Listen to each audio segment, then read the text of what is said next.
Wei Ping tidak bisa berkata-kata dan tidak dapat berkata-kata. Jika puluhan ribu orang ini adalah orang-orang Cina yang tersisa, 40.000 hingga 30.000, itu akan sedikit menggantung. Setelah menggertakkan giginya, Wei Ping menatap Qin Yichen lagi. Jenderal Feng, bagaimana dengan Anda? Anda tidak akan melarikan diri juga, kan? Saudara Wei Ping. Sebelum dia selesai berbicara, Qin Yichen dengan dingin menyela. Bahkan jika jenderal ini dan saudara-saudara saya memiliki hasrat akan darah, tetapi Anda telah dituduh dengan tuduhan sia-sia berulang kali. Jika Anda tidak melarikan diri, Anda akan melarikan diri. Ekspresi Wei Ping membeku, dan suara Qin Yichen acuh tak acuh, sepatah kata. Tidak ada pasukan di gerbang iblis di kota kita yang mundur. Namun, hanya ada beberapa ribu saudara di gerbang iblis di kota kita sekarang. Aku Jenderal Zhen Moguan, jadi aku harus bertanggung jawab atas nyawa saudara-saudaraku. Perang itu baik-baik saja, tetapi saudara Wei Ping dan kamu, sejak saat ini, aku tidak bisa menggunakan nyawa prajurit kita dari Demonguan sebagai umpan meriam. Kalau tidak, Feng yakin Knife tidak hanya bisa membunuh sisa-sisa bihai. Qin Yichen menatap Wei Ping dingin. Meskipun jenderal ini belum memasuki dunia secara mendalam, siapapun yang maju dan mundur bersamaku, dan yang menganggap Feng Mao sebagai pion, Feng Mao masih bisa tahu. Wajah Wei Ping tampak keruh beberapa saat sebelum dia mengertakkan giginya dan berkata, "Oke. Aku juga berjanji atas nama 20.000 saudara klan Wei Yang. Dimanapun Jenderal Feng bergegas, aku tidak akan pernah bersembunyi di belakang Jenderal Feng. Jika Jenderal Feng berani untuk memimpin, Wei Ping pasti akan berada di sekitar Jenderal Feng." Qin Yichen memperhatikan Wei Ping. Kata-kata ini sepertinya memberinya banyak wajah. Tetapi pada kenyataannya, dia menendang bola untuk dirinya sendiri lagi. Dia maju ke medan perang, dan Wei Ping mengikutinya. Dia memimpin, dan Wei Ping bersedia untuk memimpin. Jika dia tidak bertarung, Wei Ping takut dan tidak mau menjadi garda depan. Namun, Qin Yichen terlalu malas untuk mempedulikannya. Itu cukup untuk keempat kekuatan untuk maju dan mundur bersama sementara. Segera, Qin Yichen tampak serius. Juga, setelah menembus 30.000 sisa-sisa Laut Biru, saudara-saudaraku di Demon Pass harus mendapatkan setidaknya 10% dari rampasan. 10%, yang kedengarannya tidak banyak, juga sangat adil bagi Kaisar Cape Palace. Lagi pula, Summoning Pass sekarang hanya memiliki tidak lebih dari 5.000 orang kuat, hampir tidak menempati 1/10 dari 50.000 tentara, dan 10% rampasan cukup bagus. Wei Ping menggertakkan giginya, ya. Jenderal Feng senang, dan Wei Ping tidak menyembunyikannya. Setelah menembus sisa-sisa hadiah. Begitu komentar ini keluar, ekspresi dari Dewa Xingming dan banyak orang kuat dipenuhi dengan sukacita, dan semangat juang menjadi lebih berani. Aku bahkan merasa kalau Jenderal Pedang Sihir ini sudah memiliki sikap. Pertama, berjuang untuk status mereka. Perang itu mungkin, tetapi tidak pernah menjadi umpan meriam. Mereka juga meminta pahala yang layak mereka terima. Meskipun 10% rampasannya tidak banyak, setidaknya adil. Anda tahu, sebelum Jenderal Feng datang, akankah Wei Ping memberitahu mereka adil? Penatua Suyu, bagaimana denganmu? Berkeliaran dan membelai jenggotnya, dengan senyum tetapi senyum, Jenderal Feng hanya memiliki beberapa ribu tentara, dan dia memiliki keberanian untuk bertarung. Apakah ada alasan bagi Istana Senyu saya untuk melarikan diri?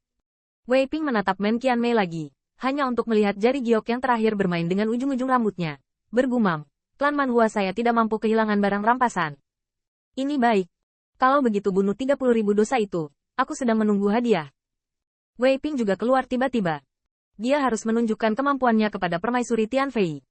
Demikian pula, Permaisuri Tianfei juga harus membuktikan tirani klan Wei Yang untuk mendapatkan persetujuan dari Kaisar. Menapak Laut Biru dan membunuh dosa-dosa yang tersisa. Membunuh 50.000 tentara. Perjalanan dimulai lagi. Perkasa. Tetapi di tengah jalan, Qin Yichen menemukan bahwa batu lembah keretakan rusak, dan sebuah batu besar bergulir ke bawah, menghalangi jalan. 50.000 tentara harus membersihkan penghalang jalan. Qin Yichen dan keempatnya mampu melawan Huang Long. Tetapi tanpa orang-orang kuat di bawah-bawahan mereka masing-masing, keempatnya akan bertempur 30.000. Dan tidak ada yang menginginkan upaya sekuat itu. Tidak hanya itu, setiap kali batu besar atau bahkan kapal perang yang rusak diblokir, pasti akan ada penyergapan oleh para penyintas bihai di sini, diam-diam menyerang. Tidak banyak yang selamat dari bihai dalam penyergapan, dan setiap tempat adalah 100 atau 10, yang sama sekali tidak bisa mengancam Qin Yichen. Tetapi itu membuatnya sadar bahwa ada sesuatu yang salah.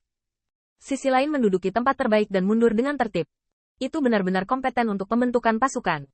Tapi penyergapan ini menimbulkan sedikit ancaman bagi kita, tetapi mereka hanya memperlambat kita. Mata Qin Yichen berkedip, dengan kata lain, orang yang selamat dari bihai tidak ingin kita lewat begitu cepat.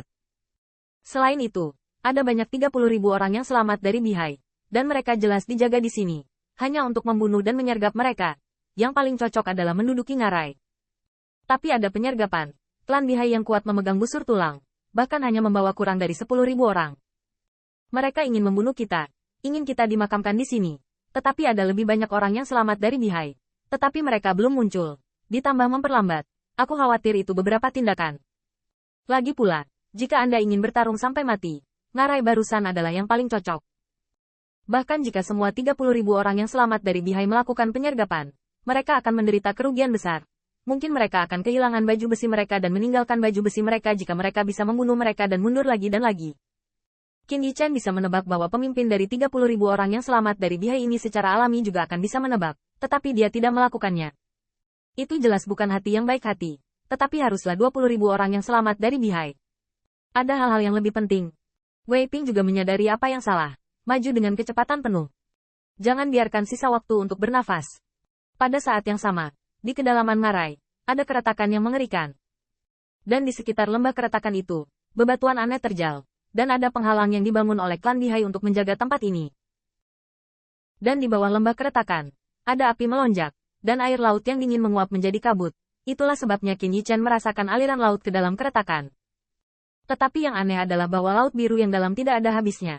Tetapi nyala api ini sepertinya tidak pernah padam, karena ini adalah gunung berapi di dasar laut. Di bawah lembah keretakan, magma melonjak, terus-menerus mengaduk gelembung udara panas. Dan bahkan di magma, tampaknya ada matahari yang berkobar menghuni di sini, membuat laut dalam ini mendidih panas. Dan di sekitar lembah Rif, seseorang yang kuat dari klan Bihai memegang wadah aneh, mengisinya dengan magma, dan meletakkannya di kapal. Dikatakan bahwa itu adalah magma, tetapi bagaimana mungkin itu tidak biasa untuk gunung berapi yang tidak pernah bisa keluar di Laut Biru Tianhe. Dalam magma ini, ada kekuatan api yang sangat hebat, dan setiap helai magma diubah oleh api. Jenderal Shark. Saya melihat bahwa klan Bihai yang kuat memegang busur tulang memimpin ribuan dari mereka terbang. Dan di kawah, sosok kekar berdiri dengan bangga. Bahkan jika itu berubah menjadi bentuk manusia, sosok itu beberapa kaki tingginya.